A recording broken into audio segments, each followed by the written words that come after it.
रावण संहिता श्रृंखला एपिसोड 13 पिशाच लोक का रहस्य। क्या वास्तव में सनातन परंपराओं में पिशाच लोक का उल्लेख मिलता है? कुछ रहस्य केवल कहानियां नहीं होते, बल्कि हमारी सभ्यता की ऐसी स्मृतियां होते हैं जिन्हें समय धुंधला तो कर देता है, लेकिन कभी मिटा नहीं पाता। नमस्कार, आप सुन रहे हैं ओम एस्ट्रो यूनिवर्स पॉडकास्ट। मैं हूं आचार्य ओम त्रिवेदी। आज हम रावण संहिता श्रृंखला के एक ऐसे रहस्य के द्वार पर खड़े हैं जिसने सदियों से लोगों के मन में भय, जिज्ञासा और अनगिनत प्रश्न पैदा किए हैं। यह रहस्य है पिशाच लोक। कल्पना कीजिए कि रात का अंतिम प्रहर है। चारों ओर गहरा सन्नाटा पसरा हुआ है। दूर किसी प्राचीन मंदिर की घंटियों की अंतिम ध्वनि हवा में धीरे धीरे विलीन हो रही है।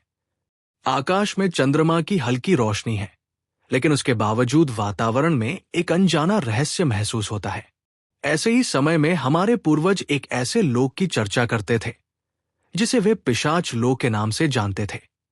लेकिन क्या वास्तव में ऐसा कोई लोक है, या ये केवल लोक कथाओं और कल्पनाओं का हिस्सा है?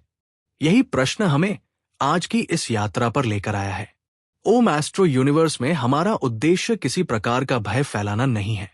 हमारा उद्देश्य सनातन परंपराओं, उपलब्ध ग्रंथों, लोक मान्यताओं और आध्यात्मिक विचारों को समझने का प्रयास करना है। इसलिए इस पूरे पॉडकास्ट को उसी दृष्टि से सुनिए, जिज्ञासा के साथ, विवेक के साथ और ज्ञान की खोज की भावना के साथ।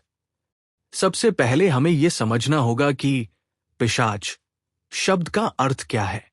भारतीय ग्रंथों, पुराणों, महाकाव्यों और अनेक लोक परंपराओं में पिशाच शब्द का उल्लेख मिलता है, लेकिन हर स्थान पर उसका अर्थ एक जैसा नहीं है। कहीं इसे एक सूक्ष्म सत्ता के रूप में बताया गया है, कहीं इसे तामसिक प्रवृत्तियों का प्रतीक माना गया है, और कहीं ये मनुष्य के भीतर छिपे अज्ञान, हिंसा और नकारात्मकता का रूपक बनकर सामने आता है। यही कारण है कि केवल एक कथा पढ़कर किसी निष्कर्ष पर पहुंचना उचित नहीं होगा। अब सबसे बड़ा प्रश्न यह है कि क्या वास्तव में पिशाच लोक का कोई उल्लेख मिलता है? सनातन परंपराओं में अनेक लोकों का वर्णन मिलता है, लेकिन पिशाच लोक का वर्णन सभी ग्रंथों में एक समान रूप से नहीं मिलता। कुछ तांत्रिक परंपराओं, कुछ लोक मान्यताओं और कुछ प्राचीन कथाओं में ऐसे सूक्ष्म क्षेत्रों का उल्लेख किया गया है जहां अशांत या तामसिक अवस्थाओं का प्रतीकात्मक वर्णन मिलता है। समय के साथ इन कथाओं को लोगों ने पिशाच लोक जैसे नामों से जोड़ दिया।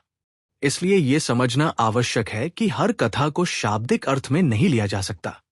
यहीं से यह रहस्य और भी गहरा हो जाता है। क्या यह वास्तव में किसी अदृश्य लोक का वर्णन है, या फिर यह मनुष्य की चेतना की किसी अवस्था का प्रतीक है? कई विद्वानों का मानना है कि प्राचीन तांत्रिक साहित्य में अनेक शब्द प्रतीकात्मक रूप से प्रयुक्त हुए हैं।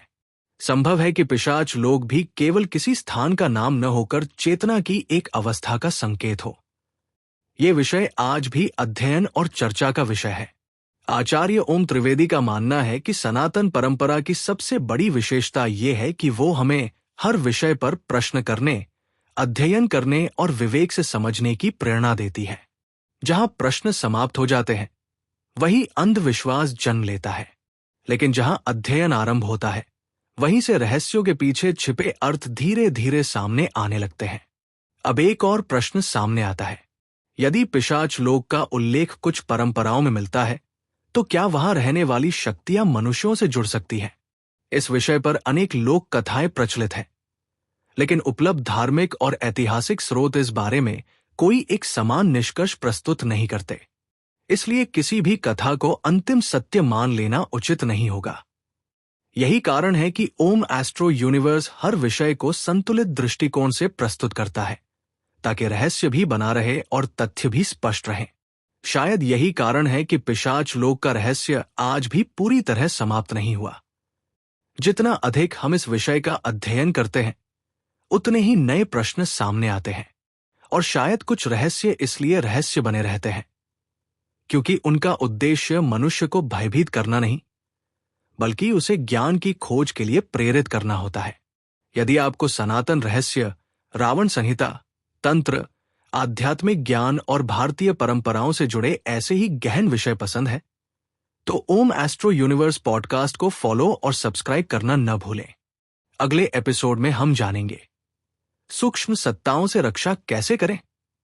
क्या केवल मंत्र पर्याप्त है या सनातन परंपरा कुछ और भी सिखाती है? इसका उत्तर जानेंगे अगले पॉडकास्ट में। मैं हूं आचार्य ओम त्रिवेदी और आप सुन रहे थे ओम एस्ट्रो यूनिवर्स पॉडकास्ट, जहां हर रहस्य ज्ञान का एक नया द्वार खोलता है। हर हर महादेव।